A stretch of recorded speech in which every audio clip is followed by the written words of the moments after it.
নমস্কার, আমি সঙ্গমিত্রা। আমার এই সহজ রান্না চ্যানেলে আপনাদের সবাইকে স্বাগত। আজ আমি বানাচ্ছি ছানার জিলিপি। আপনারা খুব সহজেই বাড়িতে বানিয়ে নিতে পারেন এই ছানার জিলিপি। আপনাদের যদি এই রেসিপিটি ভালো লাগে তাহলে লাইক এবং শেয়ার করবেন, আর রেসিপিটি কেমন হয়েছে কমেন্ট করে জানাবেন। আরও নতুন নতুন রেসিপি পাওয়ার জন্য চ্যানেলটিকে অবশ্যই সাবস্ক্রাইব করবেন। ধন্যবাদ। প্রথমেই দুধ দিয়ে ছানাটা কেটে নেব। এখানে আমি 1 লিটার গরু দুধ নিয়েছি, দুধটাকে আমি জাল দিয়ে নিয়েছি।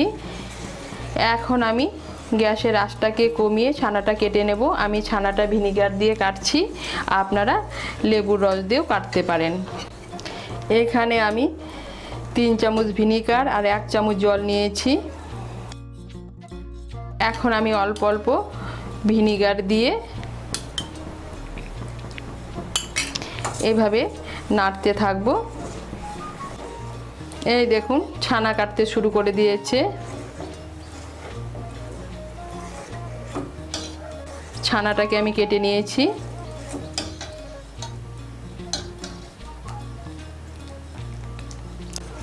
এখন আমি গ্যাসটাকে বন্ধ করে দেব। বন্ধ করে দিয়ে ছানার জলটাকে ভালো করে ঝরিয়ে নেব। ঝরিয়ে নিয়ে ছানাটাকে ভালো করে ধুয়ে নেব। ধুয়ে নিয়ে একটা সুতির কাপড়ে ছানার জলটাকে ভালো করে ঝরিয়ে নেব। ছানার জলটা ঝরতে ঝরতে এদিকে আমি চিনির শিরাটা বানিয়ে নেব। এখানে আমি 1 কাপ চিনি নিয়েছি। এর মধ্যে আমি দিয়ে দিচ্ছি 1.5 কাপ জল।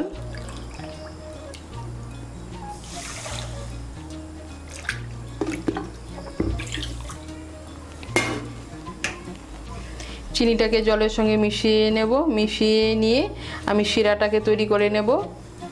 এর মধ্যে দিয়ে দিচ্ছি 3টে এলাচ। এলাচের মুখগুলো একটু ফাটিয়ে দিয়েছি। আর এই দেখুন চিনিটা গুলে গিয়েছে। এখন আমি একটা চিটচিটে আঠালো শিরা বানিয়ে নেব।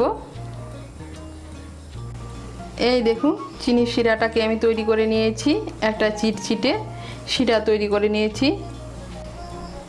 এখন এটাকে আমি সাইডে রেখে দেব। রেখে দিয়ে আমি জিলিপিগুলো বানিয়ে নেব। এই দেখুন ছানার জলটাকে আমি ভালো করে ঝরিয়ে নিয়েছি। এখন আমি ছানাটাকে মেখে নেব। ছানাটাকে হালকা একটু মেখে নিয়েছি। এখন আমি এর মধ্যে দিয়ে দেব কিছু উপকরণ। এর মধ্যে আমি দিয়ে দিচ্ছি 2 চামচ ময়দা,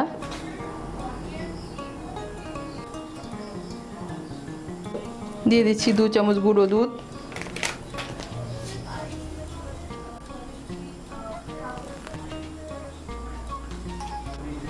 দিয়ে দিচ্ছি 1 চামচ সুজি। সুজিটাকে আমি সামান্য একটু জল দিয়ে ভিজিয়ে রেখেছিলাম। সুজিটা নরম হয়ে গিয়েছে।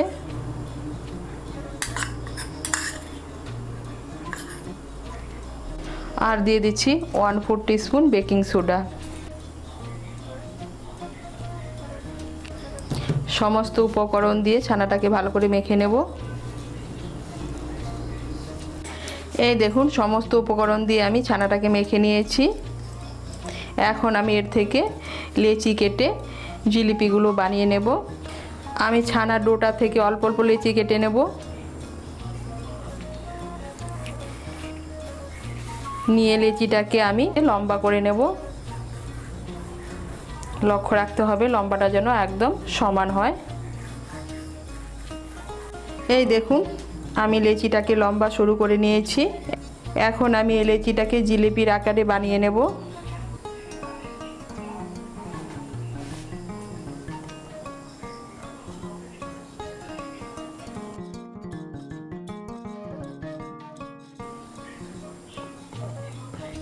এই দেখুন একটা বানিয়ে নিয়েছি।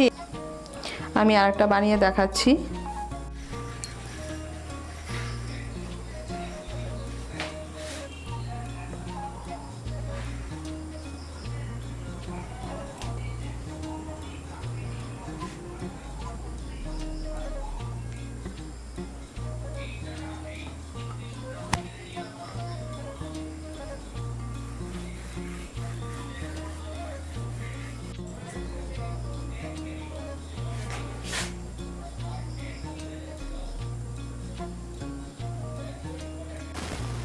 এই দেখুন আমি আরেকটা বানিয়ে নিয়েছি। এইভাবে আমি সবগুলো জিলিপি বানিয়ে নেব।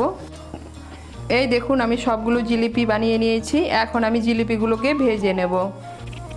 জিলিপিগুলো ভাজার জন্য তেল বসিয়েছি। তেলটা হালকা গরম হয়েছে, এর মধ্যে আমি জিলিপিগুলো দিয়ে দেব। তেলটাকে খুব বেশি গরম করার দরকার নেই।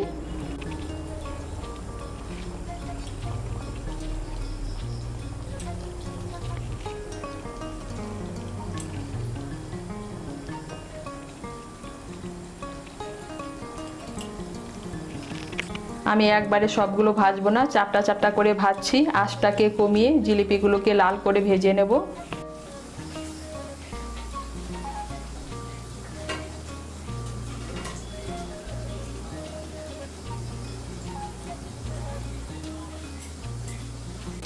এই দেখুন আঁচটাকে কমিয়ে আমি জিলিপিগুলোকে লাল করে ভেজে নিয়েছি। এখন আমি জিলিপিগুলোকে তুলে নেব। তুলে নিয়ে আমি চিনি শিরার মধ্যে দিয়ে দেব।